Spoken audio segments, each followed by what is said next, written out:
महाकुंभ को लेकर के सरकार पूरी तरीके से अलर्ट है।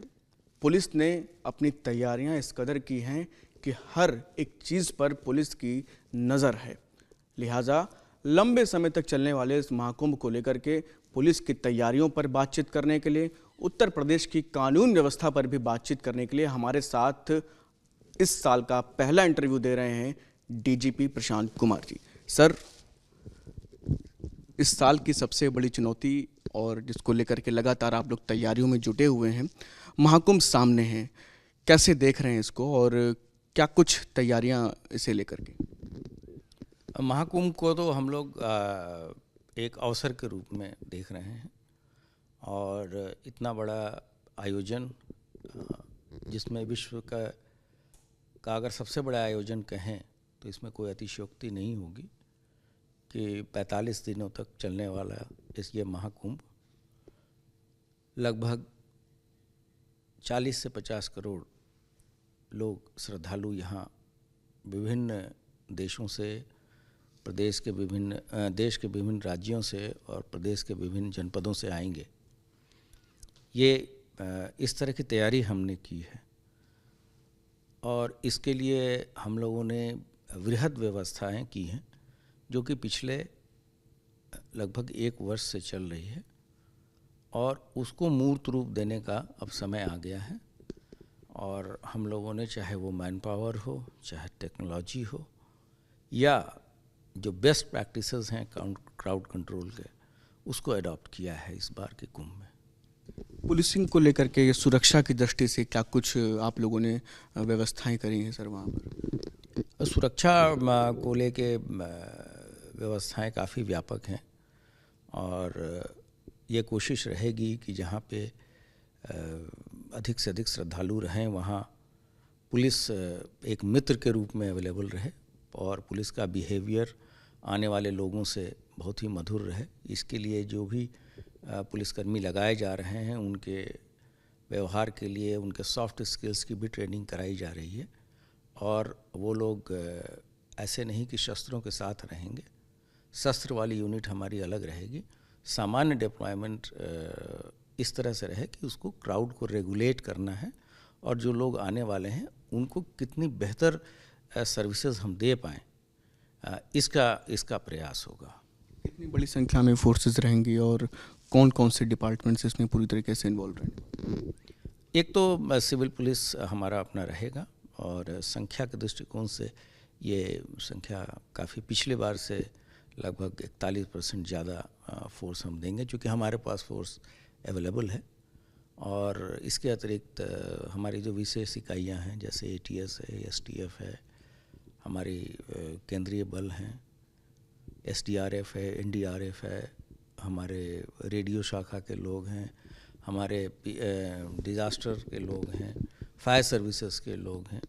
तो सभी विभागों के आपसी समन्वय से ये व्यवस्था होगी और हम लोगों ने इस बार टेक्नोलॉजी का भी बहुत बड़ा समावेश किया है और पूरे जो मेला क्षेत्र है वो CCTV के द्वारा कवर्ड है और वो सारी चीज़ें AI एनेबल्ड हैं। आर्टिफिशियल इंटेलिजेंस के द्वारा चीज़ों की एनालिसिस होगी। जितने भी हमारे केंद्रीय एजेंसी हैं उनके साथ भी हमारा लगातार समन्वय बना हुआ है। जितने प्रदेश की जो सीमाएं हैं अंतर्राष्ट्रीय और अंतर्राज्यीय, इन सभी पे भी काफ़ी चौकसी बरती जा रही है अभी से ही। और जो भारत के परिदेश में या विश्व के परिदेश में जो सिक्योरिटी थ्रेट्स हैं उनको भी हम लोग पूरी तरीके से अपने उसमें कंसिडरेशन, जो हमारे सिक्योरिटी का अपना एक स्ट्रक्चर बना हुआ है, उन चीज़ों को हम लोगों ने इंक्लूड भी किया है।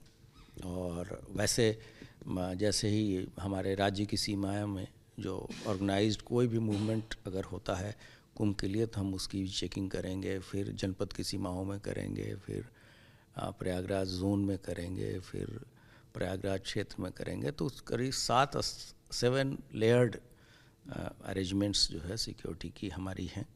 इसके अलावा रेलवे के द्वारा भी बहुत भारी संख्या में श्रद्धालुओं का आना है और देश के विभिन्न जगहों से लोग आएंगे। 1000 से भी अधिक गाड़ियों का तय हुआ है। हमारे यहाँ 3 रेलवे के जोन पड़ते हैं, उनके साथ भी पूरा समन्वय हो गया है। जीआरपी, आरपीएफ और रेलवे के बीच एक बेहतर कोऑर्डिनेशन का प्लान बना है और साथ साथ एयर ट्रैफिक, जो वहाँ हवाई अड्डा है तो जहाज़ के रास्ते भी काफ़ी लोग आएंगे।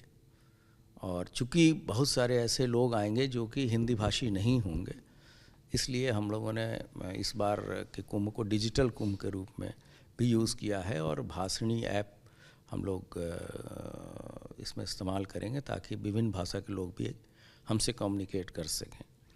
और जितने भी सुविधाएं हैं वो हमारे ऐप पे अवेलेबल है, जिससे कि आने वाले श्रद्धालु को अगर कहीं भी वो मौजूद है तो उसको अपने स्थान का, अपने लोकेशन का भी ज्ञान होगा तथा पुलिस तथा अन्य सुविधाएं कहाँ सबसे नज़दीक अवेलेबल है इसके बारे में भी क्लिक ऑफ द बटन से आपको आपके मोबाइल फ़ोन पे इसकी सुविधाएं मिलेंगी। और हम लोगों ने ड्रोन से भी मॉनिटरिंग की व्यवस्थाएं की हैं, तो एंटी ड्रोन सिस्टम भी लगाया है और वाटर फ्रंट से सिक्योरिटी के भी बेहतर हो इसके भी व्यवस्थाएं कराई गई हैं। बहुत सारे ऐसे इक्विपमेंट्स हैं जो कि पहली बार कुंभ में इस बार लिए गए हैं और जिसका अभिनव प्रयोग किया जाएगा। पिछले महाकुंभ से इस महाकुंभ को लेकर के अगर अंतर की बात करें तो इस बार और ज़्यादा बड़ी संख्या में लोग आने वाले हैं। पहले उतना हाईटेक की बजाय थोड़ा और ज़्यादा आप लोग इस बार हाईटेक चीज़ों का उपयोग करेंगे। और ये अक्सर देखा जाता है कि जब बड़ी संख्या में प्रयागराज में लोग आते हैं तो वाराणसी मूव करते हैं, फिर अयोध्या में भी चूँकि राम मंदिर बन गया है तो इन तमाम जगहों पर तीर्थ स्थल पर भी लोग जाते हैं। तो कैसे क्या पूरी प्लानिंग आप लोगों ने करी, क्योंकि मूवमेंट रहेगा, ट्रैफिक भी इतनी बड़ी संख्या में मूवमेंट रहेगा, कैसे क्या मैनेज करेंगे? जैसा कि आपने बताया कि बहुत सारे ऐसे लोग आएंगे जो कि नई चीज़ें जो उत्तर प्रदेश में हुई है, जैसे प्रभु श्री राम का मंदिर है अयोध्या में, उसका भी उद्घाटन पिछले साल हुआ था। वहाँ भी भारी संख्या में लोग आएंगे। वाराणसी में भी काशी विश्वनाथ कॉरिडोर नए सिरे से बना है। माँ विंध्यवासिनी का भी का धाम डेवलप हुआ है, वहाँ भी कॉरिडोर बना है। चित्रकूट धाम में भी व्यवस्थाएं की गई हैं। और यहाँ से जो प्रयागराज की कनेक्टिविटी है, वो जो रोड्स हैं उसको चौड़ा भी किया गया है और उस पे हमारी विशेष प्रबंध रहेंगे उस दौरान, पूरे कुंभ के दौरान, ताकि वहाँ आने जाने वाले श्रद्धालुओं को जो व्हीकल से आएंगे जाएंगे उनको किसी तरह की असुविधा ना हो, चाहे वो इंक्रोचमेंट से रिलेटेड हो, चाहे उनके सेफ्टी सिक्योरिटी से रिलेटेड हो, तथा अन्य जैसे बाथरूम्स इत्यादि हों। ये सभी चीज़ों के बारे में विशेष ध्यान संबंधित विभागों द्वारा दिया जा रहा है और ये एक्सपेक्ट किया जा रहा है कि महाकुंभ के स्नान के बाद से लोग इन तीर्थ स्थलों की भी का भी भ्रमण करेंगे।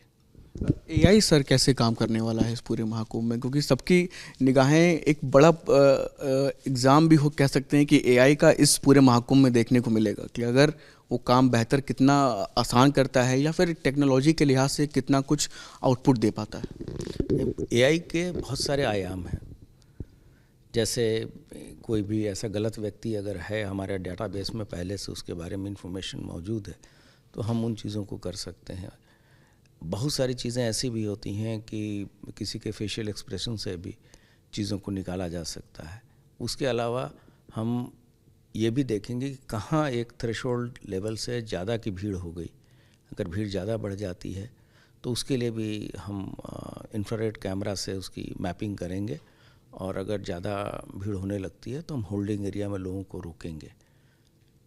तो एआई के उपयोग के बहुत सारे ऐसे आयाम हैं जो इस बार हम लोग उसका थोड़ा उपयोग हम लोगों ने अयोध्या में जब राम मंदिर का उद्घाटन हुआ था तो किया था और इस बार उसका और भी अधिक उपयोग किया जाएगा। तो जो शरारती तत्व हैं और ऐसे अपराधी टाइप के जैसे लोग हैं तो उन सभी का डेटा उन सब में डाल दिया गया। हाँ, वो सभी चीज़ें कराई जाएंगी और इसको हम लोग टेक्नोलॉजी के द्वारा करेंगे ताकि आम जनता को कोई हरासमेंट ना हो और साथ ही साथ हमारा काम भी हो जाए। टेक्नोलॉजी की आपने बात करी, और इस दूसरी तरफ एक जो सबसे ज़्यादा खतरा रहता है सोशल मीडिया और इन तमाम चीज़ों से, अफवाहें फैलाना, इस तरह के लोगों को लेकर के, क्योंकि हर तरह के लोग रहते हैं, सब पर नज़र रख पाना भी एक बड़ी चुनौती है, बड़ा काम भी है। कैसे इसको मैनेज करेंगे, क्योंकि सोशल मीडिया और उसके अलावा हैकिंग, ये तमाम चीज़ें भी हैं जो कहीं ना कहीं एक बड़ा मिशन तो रहता है, लेकिन उसमें परेशानियां भी खड़ी करते हैं लोग। इनको लेकर के क्या प्लानिंग है? हाँ, हमारी जो सोशल मीडिया टीम है या हमारे मेला प्रशासन ने पूरा जो साइबर पेट्रोलिंग है, कुंभ से रिलेटेड जितने भी हमारे वेबसाइट्स हैं वो सिक्योर हैं, और इसके लिए जो भी भारत सरकार की जो संस्थाएं हैं उनके साथ समन्वय बना के कार्य किया जा रहा है। और ऐसे बहुत सारे लोगों पे ऑलरेडी कार्रवाई कर दी गई है तो मेला और कुंभ के नाम पे धोखाधड़ी इत्यादि कर रहे हैं।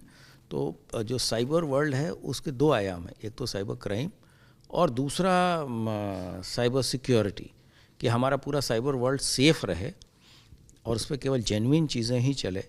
तो इन सभी चीज़ों के लिए हम राउंड द क्लॉक मॉनिटरिंग कर रहे हैं, और हमारी जो वहाँ ICCC है, इंटीग्रेटेड कंट्रोल रूम है, उसमें सभी स्टेक होल्डर्स साथ बैठते हैं और उस चीज़ों को प्रतिदिन उसका रिव्यू किया जाता है और उस पर आगे की कार्रवाई अमल में लाई जाती है। एक और प्रमुख चीज़ जैसे देखी जाती है कि अयोध्या में जब राम मंदिर का उद्घाटन हुआ, उसके बाद बड़ी संख्या में लोगों का वहाँ जाना शुरू हुआ, तो एक चीज़ ये कि VVIP दर्शन करा देंगे या फिर वहाँ पहुँचा देंगे, इसको लेकर के बहुत तेज़ी से सोशल मीडिया पे तमाम लोग शुरू करते हैं, लोगों के साथ ठगी करते हैं। लोग वहाँ पहुँचते हैं तो उन्हें कुछ दिखता नहीं। तो ऐसे कुछ लोगों के लिए, क्योंकि वहाँ पे टेंट की व्यवस्था रहती है, लोग बुकिंग करते हैं पहले से कि वहाँ पर जाएँ और महाकुंभ में स्नान करें, इनको लेकर के कुछ विशेष तौर पर? हाँ, ये मैंने आपको बताया ना कि साइबर सिक्योरिटी और साइबर पेट्रोलिंग, ये दोनों चीज़ें की जा रही हैं। ऐसे सारे फर्जी साइट्स या लिंक्स जो कि इस नाम पे धोखाधड़ी कर रहे हैं, उस पर कार्रवाई भी की जा रही है, और उस दौरान कोई भ्रामक सूचना न फैले, इस पे भी हम साथ साथ नज़र रख रहे हैं। एक प्रमुख सवाल, अभी बीते दिनों आपने जो है उत्तर प्रदेश को लेकर के तमाम आंकड़े यूपी पुलिस के जारी किए, क्या कुछ कहना चाहेंगे उन आंकड़ों को लेकर के? जो आंकड़े हम लोगों ने जारी किए हैं वो तो अखिल भारतीय लेवल पे अवेलेबल हैं।